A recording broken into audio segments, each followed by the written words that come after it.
When hitting the trails to get out there, whether it be 4x4ing, camping, or both, you don't need to build this massive rig that you see on YouTube, Facebook, or Instagram. You just need some key components to be able to make sure that you can get out there safely and that you can tackle whatever gets thrown your way whilst being out there. Recently, I uploaded a video on this channel breaking down how cheap camping is and how basic it can be, and on a basic budget what you can do with what you have. Now I'm going to be breaking down what you'll need for the different ways to get out there on a budget build.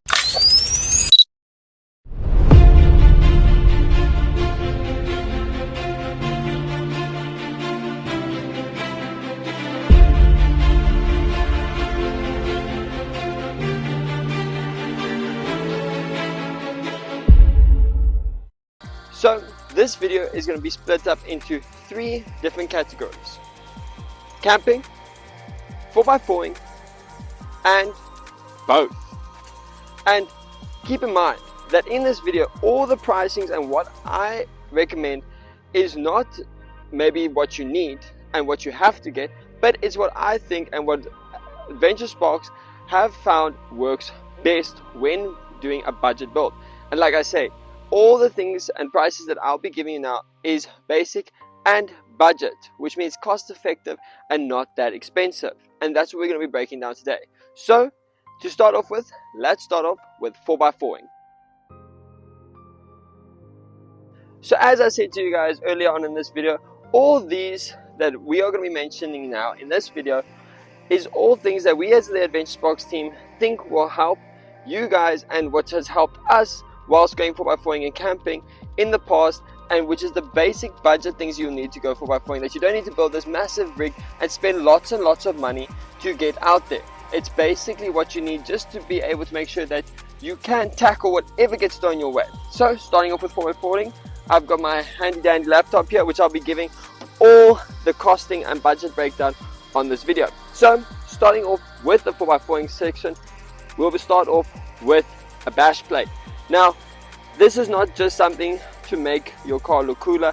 It does add a little bit of weight, and some cars come out factory fitted with the bash plate, but they're normally either plastic or very thin steel. So getting an aftermarket bash plate that is a little bit thicker protects and helps your car quite a lot, because when you're going 4x4ing, protection is key. That being said, because of you don't want to go out there and enjoy yourselves but come back and have to spend lots of money to fix stuff. So a bash plate is going to protect everything in the front, such as your sump, gearbox, and all other vital components in your car, and it is really decent. Now, the brand that I use on my vehicle is Ironman 4x4. It is an amazing brand. They have amazing equipment, and their cheapest bash plate can be estimated at between 4,000 and 6,000 rand for your vehicle, depending on what vehicle you have, plus then a fitment charge of about 800 to 1,500 rand. It is really decent. It protects the entire underneath front piece of your vehicle and make sure that you don't have to come back and spend a lot of money to fix anything that you might have damaged while you're on the tracks enjoying your 4x4ing. Now, this vehicle is fitted with an entire underbody protection, which means that I've got the Ironman 4x4 underbody protection plus the bash plate, but that is something that I've built up over time. You don't need it to get out there immediately. If it's something you want to do, I would recommend it, as it then protects everything underneath your car. But a bash plate to start is a great place to begin. Moving on from there is tires. Now, tires are very important on a vehicle. Not only because it's what allows the vehicle to move forward, but they can really help with a lot of things, such as traction on sand, snow, tar. It helps with a lot. So before you put in lockers or lights, look at the vehicle's tires first. Tires make a big difference on road and off the road. Now, I personally prefer and love the Bridgestone Dula ATs. These are the Dula D697s, and they are awesome all-terrain tires. I've had them on now for about 3 weeks, and they are amazing. Now, the Bridgestone Dulas are awesome for on-road and off-road, minimal road noise, and they are very, very capable off-road. The mud terrains that you get also in these are very more focused to the tracks, which you'll probably be using more on 4x4ing, but if you're getting into 4x4ing, the all terrains are perfect. Now the cost of the Bridgestone Duelers is about between 3,000 and 3,500 Rand per tire, plus a fitments and wheel balancing for 800 Rand to 1,200. Now I got mine fitted at Point S in Sunningdale, Cape Town, and they did an excellent job on fitting them and balancing them, and it wasn't that expensive, with their fitment fee being a lot less. So if you wanted to get tires set put on your vehicle, go check out Point S in Sunningdale and look out for Bridgestone tires at a cheap price. Moving on from tires, another important key thing is suspension. Suspension on a vehicle can help quite a lot.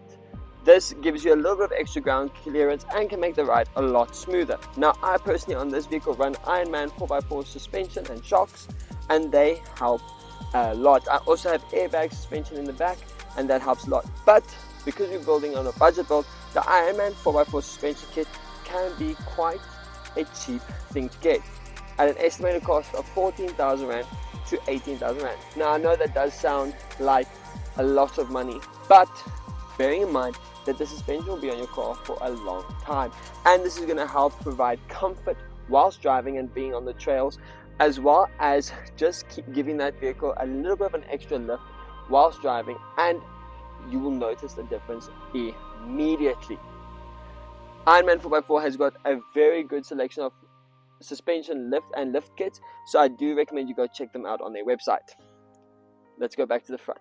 Coming back to the front of the vehicle over here, a lot of these big off-roading rigs have taken off the stock bumper and replaced it with a bull bar.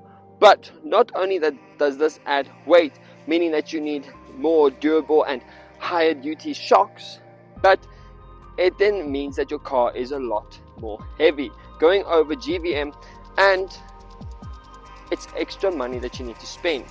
Now, not saying that a bull bar is not necessary for 4x4, depending on what you're doing, but a stock standard bumper is not bad at all.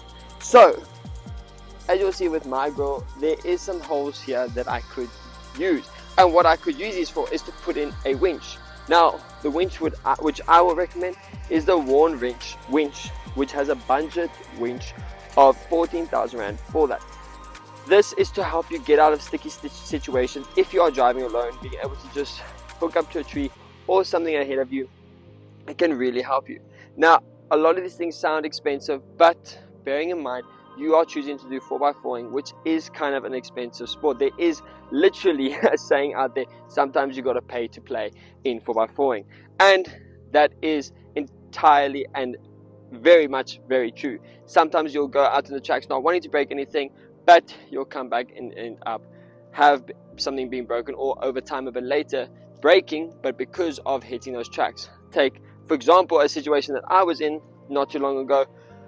I went to Atlantis Dunes here in Cape Town and ended up breaking my seals for my gearbox, as well as ripping the hinges that hold my tent on from going over a dune. This was something that was slowly breaking, but the dunes just hammered it so much that it ended up breaking. I wasn't intending on breaking anything that day, but it ended up happening nonetheless. So this is an expensive thing to go with, but a tremendous amount of fun. Now let's move it on to setting up for just camping on a budget. Now when it comes to camping, things are somewhat the same to 4x4ing and off-roading. There's just a few things that differ. So let's go through the things that stay the same. The vehicle's tires, again, I recommend Bridgestone, and that's basically it. There's not much. There is a little bit of a difference, but this is now just camping, so the same is tires. But then we move on to the canopy and the back setup. Now the canopy, which I recommend, is an alu-cab aluminium canopy. My one is kitted up, and not really the entry level, but it is kitted up for camping, and it's got a gas stove. It has got a drawer system in the back, a dual battery system, workshop. It's got a lot. If you want to check out what I've got running in this vehicle, I'll link a video below where we go through the entirety of this vehicle and show you what's inside. But an entry level aluminium canopy from Alucab can cost you anything from 35,000 to 45,000 Rand. It is a lot, but if you're choosing to now go camping with just your vehicle, it is worth it. Everything fits in the back and you can go away for months at a time as long as you've got food and fuel loaded inside. Then obviously a rooftop tent. Now I'm running a fiberglass rooftop tent, but my father is running an aluminium rooftop tent, which is awesome. Got lights on the inside, charging ports, as well as storage plates on the inside. Now that can run you from anything from 25,000 to 35,000 Rand, and a fitment fee of 1,000 to 2,000 Rand. Or if you do it yourself, it is obviously free, but it is definitely worth it being able to camp on your roof and having everything just like that ready to go. If I wanted to, I could literally hop in the car, load some food, and go camping right now. It's as easy as that, and really, really awesome. There's nothing to it, just loading and going. So basically bringing our rough estimate total of camping up to 85 to 110,000 Rand. It is rather expensive, but again, this is the cheaper side of things, and you are kitting up your vehicle to go camping, that you don't have to worry about towing a trailer, pitching anything up on the ground. Everything is in your vehicle ready to go, and you can tackle anything that's ahead of you. Now let's build a car that's suited and kitted for both 4x4 and camping. This list, which I'm going to give you now, is basically how my father and I have set up our vehicles for what we do. A mixture of a little bit of 4x4ing, but majority camping.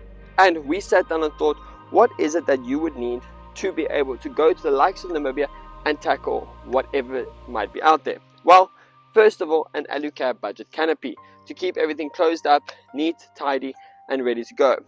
As well as a winch mounted to the bumper, stock bumper of the vehicle to keep things light, but also add that extra layer of protection for in case you get into trouble. As well as then Ironman 4x4 suspension to just give your car a little bit of a lift, but also to give yourself the comfort that you might need whilst going off-road. As well as the Bridgestone Dueler all-terrain tires. You don't need mud terrains. They are suited for mud, and if you're driving on-road, off-road, sand, the all-terrains are perfect for that, giving you the nice amount of traction, but an also amazing amount of traction on-road, off-road and on-road. As well as then the Ironman 4x4 bash plate in the front. This is obviously mixing a little bit of camping and a little bit of 4x4. So AluCab canopy, as we said before, 35 to 45,000 Rand. A winch coming in at 14 to 18,000 Rand. Suspension at 14 to 18,000 from Ironman 4x4. Tires for a set of 4 between 12 and 13,000 Rand. A bash plate at 4,000 Rand. And then everything fitment, if you have to take it into a dealer, at about 8,000 Rand. Now, this isn't cheap, but it's smart money that lasts.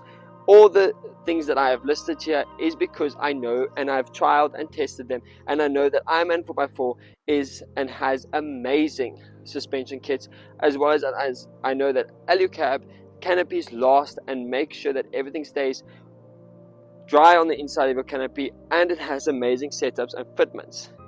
So with all that in mind, what is it that you should do? Well, let me tell you, when it comes to camping and 4x4ing, you do not need to go into debt to go and do it. South Africa has got amazing and beautiful places that are literally just a turn off the N1 or a turn off the N2. You don't need to make massive plans to go to Namibia and Botswana to go and see these places. South Africa has got amazing campsites, amazing bush, like the one I'm sitting in right now making this video. You don't need to go into debt and spend massive amounts of money to do so. With that also being said, if you are taking any advice from this video, you don't need to do it all in one day. You don't need to send your car in for a week to get everything that I've mentioned fitted to be able to go outside.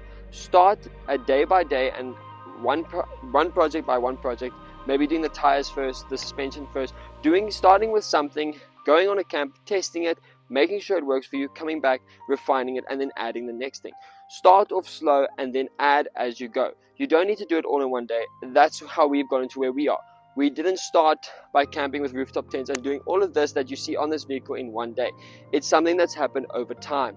Starting off by literally camping on the ground and moving up to how we camp now with our rooftop tent. We were camping with trailers. We were camping with an Echo 4x4 trailer. We were camping with stock shocks and stock tires, and then built up to where we are. So I hope you've learned something from this video, and I hope to see you out there on the tracks very, very soon.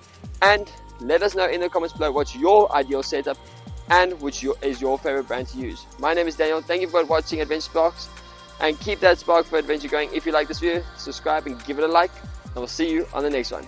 Cheers, guys.